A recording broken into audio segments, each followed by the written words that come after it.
할렐루야. 오늘도 이렇게 청년부 예배 나오신 성도 우리 청년부 여러분을 주님의 이름으로 축복하고 환영합니다. 날이 갈수록 뒤로 가는 것 같아요. 다음 주부터 좀 앞으로 앉읍시다.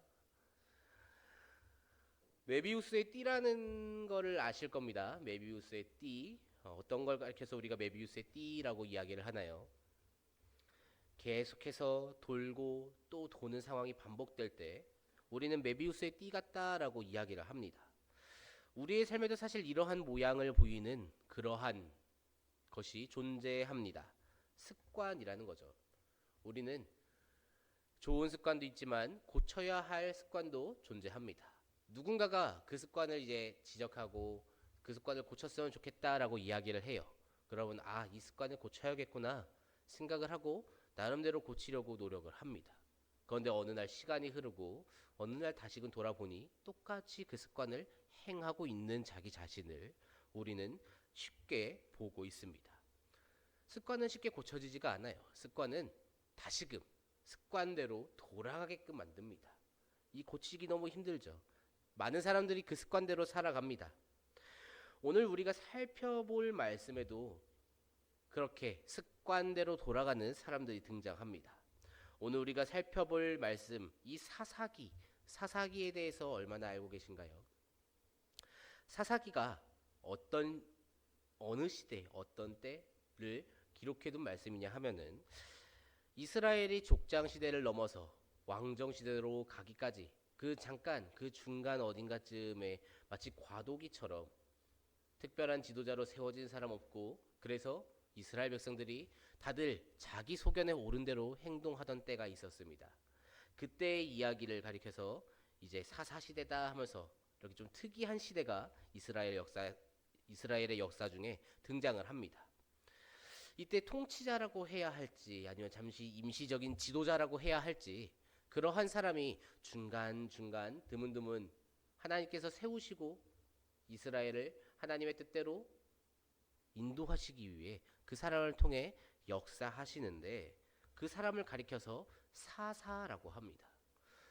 사사는 엄밀히 말하면 왕은 아니었습니다. 그렇다고 해서 제사장 또한 아니었습니다. 그런데 하나님의 영이 임해서 하나님께서 하나님의 뜻대로 이스라엘을 인도하시기 위해 사용하시는 그러한 사람이었습니다. 오늘 이 사사기 2장 말씀을 통해 우리가 다시금 생각해 볼 수 있는 그러한 시간이 되기를 소망합니다. 우리는 과연 신앙생활을 잘 하고 있을까? 나는 과연 신앙생활을 아무런 문제 없이 잘 하고 있는가 하는 것에 대해서 다시금 생각해 보는 그러한 시간이기를 소망합니다. 아무 문제가 없다라고 말할 수 있는 것은 이 세상 누구도 없을 겁니다. 그것은 이 자리에 서 있는 저도 그리고 지금 앉아서 말씀을 듣고 있는 여러분도 다 동의할 겁니다. 어떻게 아무런 문제도 없이 사람이 온전히 거룩함을 지키고 평생토록 살아갈 수 있을까 하는 생각은 우리도 합니다. 그런데 과연 그러면은 나름대로 잘 해오고 있다라고 평가할 수라도 있느냐 하는 것이죠. 사사기는 사실 이 사사기의 분량에 비해서 사건이 굉장히 많습니다. 이 안에 있는 이야기를 다 외우려면 꽤나 고생할 거예요. 처음에 어떠한 이야기가 시작됐고 맨 마지막에는 어떠한 이야기로 끝이 나는지 이것을 통째로 외우려면은 굉장히 머리가 아플 겁니다. 그런데 이 사사기를 요약할 수 있죠. 굉장히 사건이 많지만 이 사사기는 문장 하나로 요약할 수 있을 겁니다.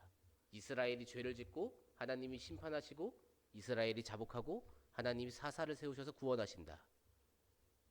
이것이 계속해서 무한정으로 루프를 돕니다. 마치 메비우스의 띠처럼 죄를 짓고 자복하고 구원받고 죄를 짓고 자복하고 구원받고 이 습관을 계속해서 돌고 또 도는 것을 우리는 사사기를 통해 볼 수 있습니다. 죄를 범하고 용서를 구하고 구원하시고 또 죄를 범하고 용서를 구하고 하나님이 용서해 주시고 구원하시고 이 모습은 마치 우리의 신앙생활을 보는 것과 같습니다. 내가 저렇게 행동하진 않는가? 우리의 신앙생활 모습과 이 사사시대에 등장하는 사람들의 모습이 다를 것이 없다라는 것이죠. 오늘 말씀을 통해서 그렇다면 우리의 신앙생활은 어떻게 변화해야 하고 어떻게 우리가 신앙생활을 하는 것이 잘 하는 것일지 다시금 생각해보고 결단할 수 있는 시간이 되기를 주님의 이름으로 축복합니다. 우리가 제일 먼저 살펴볼 수 있는 모습은 우상을 섬기는 이스라엘을 볼 수 있습니다. 사사기 이전에 사사 시대가 시작되기 전에 지도자가 누구였을까요? 그렇죠. 여호수아죠. 여호수아. 다행입니다. 희망이 있어요. 여호수아입니다. 여호수아였죠. 여호수아 24장에 어떠한 일이 있습니까? 여호수아가 백성들을 다 불러 모읍니다. 그리고 그들에게 이야기합니다. 하나님과 이 땅의 신들 중에 한 가지를 택해서 섬겨라. 그 말씀이 여호수아 24장 15절 말씀에 나와 있습니다. 만일 여호와를 섬기는 것이 너희에게 좋지 않게 보이거든 너희 조상들이 강 저쪽에서 섬기던 신들이든지 또는 너희가 거주하는 땅에 있는 아모리 족속의 신들이든지 너희가 섬길 자를 오늘 택하라. 오직 나와 내 집은 여호와를 섬기겠노라 하니. 아멘. 여호수아가 오직 나와 내 집은 여호와 하나님만을 섬길 것이다 라고 이야기를 하고, 그리고 너희도 이제 골라라. 애매하게 양쪽 다 다리를 걸쳐서 어떨 때는 왼다리를 떼고 어떨 때는 오른다리를 떼고 그렇게 하지 말고 딱 하나 정해서 온전하게 섬겨라 라고 이야기했을 때 백성들이 뭐라고 합니까? 백성들도 여호수아를 따라서 오직 하나님만을 섬기겠다고 이야기를 합니다. 그런데 시간이 흐르고 어떻게 됩니까? 시간이 흐르고 오늘 말씀에서 우리가 볼 수 있었던 것처럼 이스라엘 백성들이 오직 여호와를 섬기겠다고 했던 그들이 오직 여호와를 섬기는 것이 아니라 우상을 섬기고 있습니다. 사사기 2장 12절 말씀입니다. 애굽 땅에서 그들을 인도하여 내신 그들의 조상들의 하나님 여호와를 버리고 다른 신들 곧 그들의 주위에 있는 백성의 신들을 따라 그들에게 절하여 여호와를 진노하시게 하였으되. 아멘. 어쩌다가 이스라엘이 이렇게 되었을까요? 저들이 왜 하나님을 버리고 다른 신들을 섬기고 있는 것일까요? 하나님께서는 이스라엘을 애굽에서 건져내셨습니다. 그리고 약속된 땅 가나안으로 인도하십니다. 그 가나안의 족속들을 물리치셨고 그들이 가지고 있던 그들이 거주하던 그 땅을 이스라엘이 갖게 취하게 하십니다. 하지만 이스라엘이 하나님의 뜻대로 행하지 않아요. 그래서 가나안 족속을 완전히 다 물리치지 않습니다. 그 땅도 완전히 다 빼앗지 못합니다. 그리고 언약을 맺지 말라고 하였는데도 불구하고 그들과 언약을 맺는 일도 벌어집니다. 그럼에도 불구하고 하나님께서는 이스라엘을 보호하시고 이스라엘을 지켜주시고 그 이스라엘을 위해 싸워주셨습니다. 자기 백성을 너무나도 사랑하시는 그 하나님의 말씀에 이스라엘은 조금도 순종함을 보이지 못합니다. 그것이 가시가 되고 올무가 되어서 이제는 자신들의 신앙을 무너뜨리는 데까지 오게 됩니다. 하나님을 향한 충성과 순종이 무너질 때, 하나님을 향한 충성과 순종의 자세가 무너질 때 신앙은 따라서 무너져 내립니다. 그리고 그 무너진 신앙은 죄로부터 자기 자신을 지켜줄 수가 없습니다. 오늘 우리가 보고 있는 이 이스라엘이 딱 그러한 모습이죠. 우리들의 삶은 어떠합니까? 철저하게 하나님 말씀에 순종하며 살아가십니까? 그러지 못할 때가 더 많죠. 그렇다는 것은 우리가 지금 우리의 삶에 안주한다는 것, 신앙이 무너진 상태인데 이 상태에 안주한다는 것은 얼마나 위험한 일인지를 우리는 이 사사기 말씀을 통해서 알 수 있습니다. 어떻게 안주할 수 있습니까? 하나님의 보호하심이 없는 삶인데 그 신앙이 무너져 내림으로써 하나님께서 동행하지 않으니까 지켜주지 않으시는데 이방 민족이 이스라엘을 억압하는 것처럼 신앙이 무너진 사람은 다시금 죄에 억압받는 삶을 살아가야 하는데 어떻게 그 상태에 안주하며 살아갈 수 있겠습니까? 그 상태에 안주해도 괜찮다라고 생각하는 그것이 우리에게 마귀가 주는 생각이라는 것이죠. 하나님께 순종하지 않는 것은 내 스스로 하나님의 보호하심을 버리는 것과 같습니다. 하나님께 순종하지 않고 하나님의 말씀을 따르지 않아서 이스라엘이 저렇게 되었음을 우리가 두 눈으로 보고도 동일하게 행동한다는 것은 나는 하나님의 보호하심이 필요 없어 라고 말하는 것과 다를 것이 없죠. 그토록 교만한 사람에게 하나님께서는 절대 보호의 손길을 내밀어 주실 이유가 없겠죠. 우리는 하나님만을 따라야 합니다. 오직 하나님의 말씀에 순종하며 살아가야 합니다. 하나님 말씀에 순종하고 오직 하나님 말씀을 따르는 자만이, 그러한 삶을 살아가는 사람만이 하나님의 그 보호하시는 손길을, 그 은혜를 입을 수 있습니다. 오직 하나님 안에 섬겨서 하나님의 그 보호하시는 은혜를 누리는 우리 다니엘 청년부가 될 수 있기를 주님의 이름으로 축복합니다. 하나님께서 이스라엘의 죄로 인해서 이스라엘을 심판하십니다. 특별히 심판하실 때 이제 이방 민족들로 하여금 이스라엘을 억압하고 이스라엘을 지배하게끔 하시는데, 애굽의 지배를 받은 이스라엘이 하나님께서 이렇게 애굽에서 건져주시는 그 은혜를 입었지만 다시금 또 다른 누군가에게 지배를 받는다라는 것이 참 많은 생각이 들게끔 합니다. 그런데 감사한 것은 하나님께서 이스라엘을 완전히 버리신 것이 아니었다라는 것이죠. 본문 16절 말씀입니다. 여호와께서 사사들을 세우사 노략자의 손에서 그들을 구원하게 하셨으나, 아멘. 하나님께서 백성들에게 사사를 보내십니다. 만일 하나님께서 이스라엘을 버리셨더라면, 만일 하나님께서 진정으로 이스라엘을 버리셨더라면 그들에게 사사를 보내셔서 그들을 구원하실 까닭이 없었겠죠. 하지만 사사를 보내십니다. 이 사사들이 하는 일이 무엇인가요? 이 사사들은 백성들을 억압하던 그 이방 민족을 무찌르고 이스라엘의 자유와 평안을 가지고 옵니다. 그리고 이스라엘 백성들이 하나님의 뜻을 따라서 살아가게끔, 자기의 소견대로 살아가는 것이 아니라 하나님의 뜻을 따라서 살아가게끔 이스라엘 백성들을 지도합니다. 18절 말씀에서 이렇게 말합니다. 여호와께서 그들을 위하여 사사들을 세우실 때에는 그 사사와 함께 하셨고 그 사사가 사는 날 동안에는 여호와께서 그들을 대적의 손에서 구원하셨으니 이는 그들이 대적에게 압박과 괴롭게 함을 받아 슬피 부르짖음으로 여호와께서 뜻을 돌이키셨음이거늘. 아멘. 우리가 이 말씀을 잘 살펴보아야 합니다. 그 사사가 사는 날 동안에는 이라고 말하고 있습니다. 그 말인즉슨 이 사사가 없을 때는 어떻다는 것입니까? 이 사사가 없을 때에는 백성들이 하나님의 말씀대로 행동하지 않았다라는 것이죠. 사사가 하나님입니까? 그렇지 않습니다. 사사는 하나님도 아니고 성경도 아닙니다. 그런데 사사가 존재할 때에는 이스라엘이 하나님의 말씀을 따릅니다. 그런데 사사가 없어지니 어떻게 하나요? 하나님의 말씀대로 살아가는 것이 아니라 자신들끼리 열심히 정말 의기투합해서 율법을 읽고 그 율법대로 살아가는 것이 아니라 다시금 자신들이 좋은 대로, 자신들이 원하는 대로, 자신들이 편한 대로 본래 가지고 있던 그 습관대로 행동합니다. 그 습관이 무엇이었어요? 우상을 섬기고 내가 필요로 하는 것을 찾아다니는 거예요.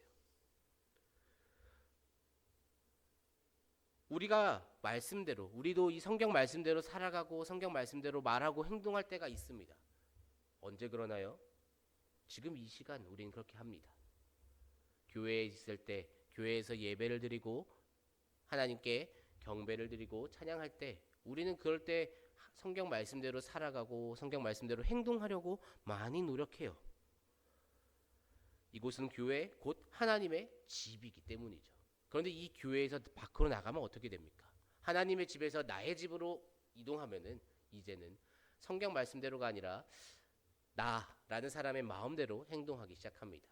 집에서는 그래도 가족들끼리 어떤 규칙 때문에 그 규칙을 지킬 수도 있겠지만 나만의 공간에 들어가는 그 순간부터는 아무런 눈치도 보지 않고 내가 보기에 옳은 대로, 내가 보기에 좋은 대로 행동하는 것이 사람이라는 것이죠.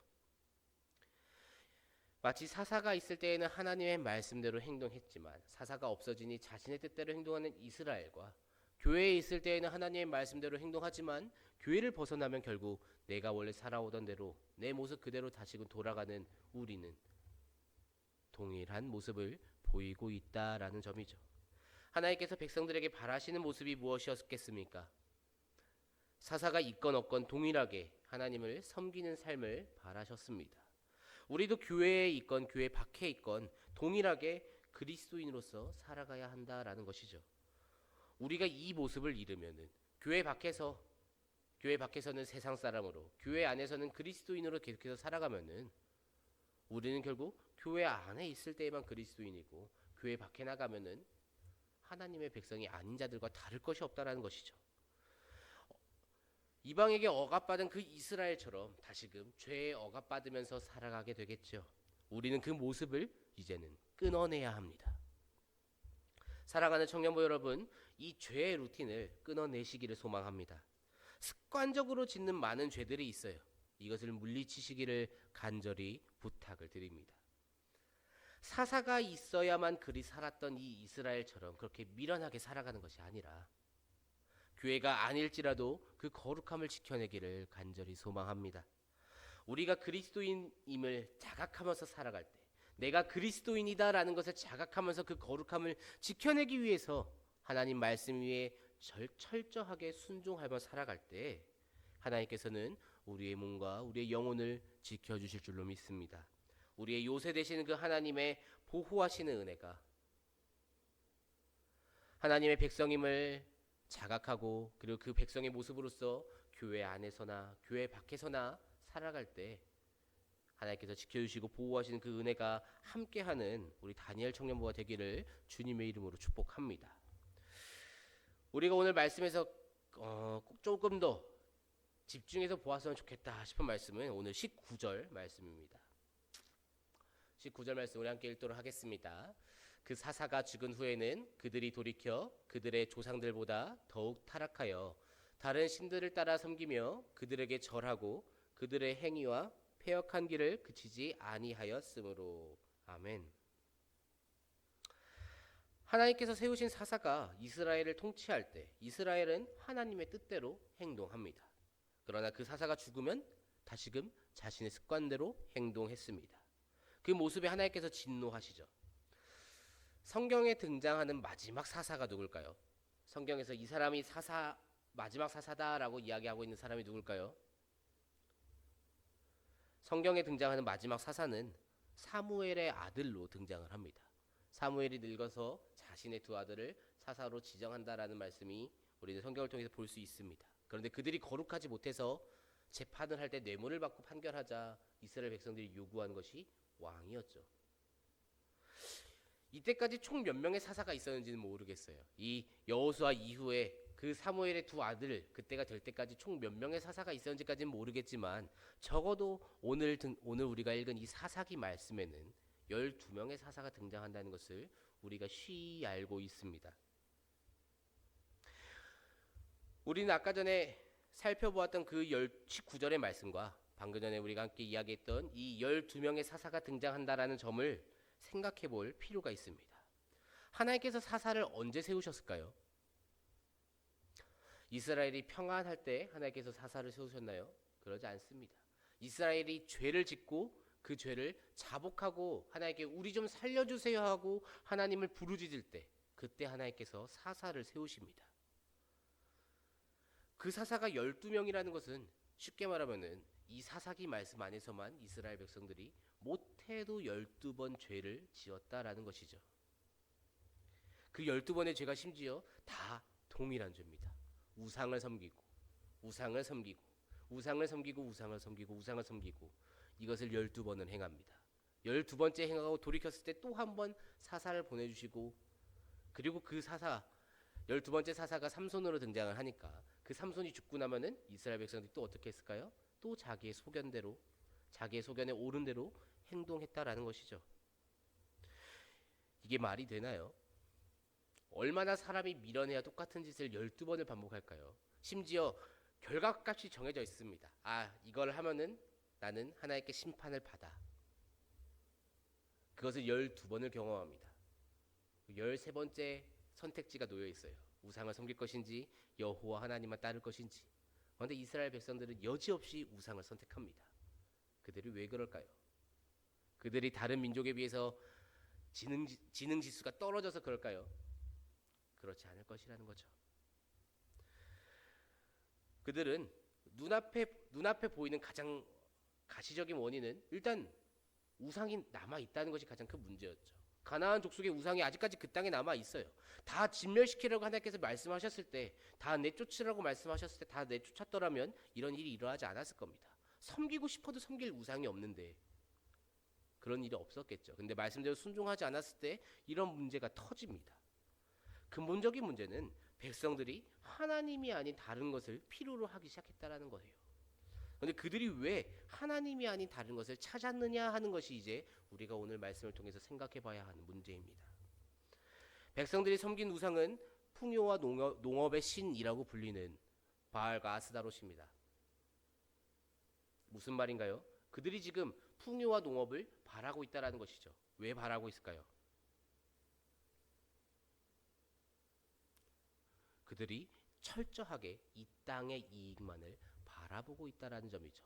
하나님의 말씀, 하나님의 율법, 그것은 아무런 것도 기억할 이유가 없어요. 그들의 삶에 조금도 도움이 되지 않으니까. 하지만 자신들의 삶에 도움이 되는 것, 풍요로운 것, 그리고 농업적으로 도와준다는 그 신, 이 두 신은 꼭 필요해 보입니다. 그러니까 그 두 우상을 취해요. 하나님은 조금도 그거에 대해서 도와준다고 약속하신 적이 없는데 이 두 신은 풍요와 농업의 신이래요. 그러니까 자꾸만 그쪽으로 나아갑니다. 하나님께서 자신들의 뜻대로 해주지 않으니까 우리의 뜻대로 해줄 신을 찾는다라는 것이죠. 우리는 신앙생활을 하면서 하나님을 도깨비 방망이로 생각할 때가 너무나 많습니다. 금 나와라 뚝딱, 은 나와라 뚝딱 하면은 하나님이 주셔야 되는 것 마냥 생각할 때가 너무나 많아요.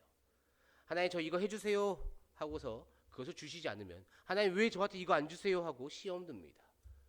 그리고 하나님께서 제 기도에 응답하지 않아서 제가 그때 시험이 들어서 라는 말을 심심치 않으면 해요. 다른 나라 사람들은 제가 외국어를 못해서 모르겠지만 우리 한국 사람들은 특별히 교회를 다니는 사람들은 모두가 다 종이 하나씩 있습니다. 모두가 다 종을 한 명씩 데리고 있는데 그 종의 이름이 바로 예수입니다. 예수에게 명령하죠. 내가 이것이 필요하다. 이것을 해와라. 그런데 그것을 이렇게 명령조로 하면 안 될 것 같으니까 주님 제가 이것이 필요합니다. 이것을 허락해 주세요 하고 예수님의 이름으로 구합니다.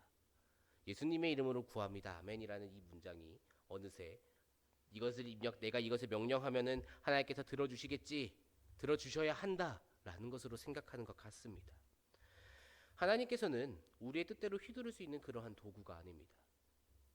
하나님이 우리에게 은혜를 베푸셔서 우리가 필요로 하는 것을 주실 수도 있겠지만 그것은 언제까지나 하나님의 자유이지 나라는 사람의 선택권이 아니라는 것이죠. 근데 우리는 신앙생활을 하면서 자주 그 사실을 잊어버립니다. 이스라엘 백성들이 자신들의 농업을 도와주지 않으니까 자신들이 풍요롭게 살 수 있게끔 도와주지 않으니까 필요로 하는 그 다른 신들 우상을 찾아 나선 것처럼 우리 또한 그렇다라는 것이죠.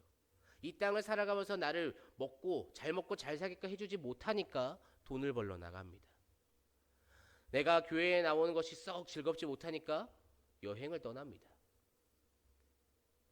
친구들과 노는 시간이 더 좋으니까 친구들과 놀고 하나님보다 저것이 더 필요해 보이니까 교회가 아니라 예배가 아니라 하나님이 아니라 다른 것을 향해 나아갑니다.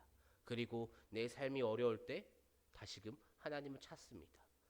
참 감사하게도 하나님은 그때마다 만나주세요. 하나님 하고 돌아가면은 우리가 돌이키는 모습을 보이면 하나님께서 언제나 받아주십니다. 그런데 우리는 또다시 죄의 자리로 돌아가죠. 이제는 그 죄의 루틴을 끊어낼 수 있으면 좋겠습니다. 이제는 그 죄의 루틴을 온전히 끊어내시기를 소망합니다. 우리는 다시금 죄로 돌아가면 안 됩니다. 내 습관을 쫓아서 다시금 행동하면 안 됩니다. 우리가 돌이켜야 하는 것은 어디입니까? 우리는 오직 여호와 하나님께로 돌이켜야 할 줄로 믿습니다. 여호와 하나님께로 돌이키는 그러한 한 주가 되기를 소망합니다. 이번 한 주에도 수많은 습관들이 여러분을 다시금 죄의 길로 인도할 겁니다. 그 죄의 루틴을 끊어내는 한 주가 되시기를 주님의 이름으로 축복합니다. 우리 다니엘 청년부가 정말 하나님을 온전히 믿고 하나님은 나의 도구가 아니라 내가 하나님의 종이다라는 그 사실, 그 관계를 확실하게 하고 하나님 앞에 납작 엎드릴 때 우리의 삶을 철저하게 인도하시고 보호하시고 지켜주시고 통치하시는 그 하나님의 은혜가 저와 여러분의 삶에 가득하기를 주님의 이름으로 축복합니다. 우리 그렇게 하나님께 철저하게 순종하는 마음으로 이번 한 주 하나님 앞에 철저하게 낮은 자세로 주님의 마음을 구하고 주님의 뜻을 구하고 그리고 그대로 살아가며 하나님의 통치하신 은혜를 경험하는 이번 한 주 되는 그러한 다니엘 청년부가 되기를 주님의 이름으로 축복합니다.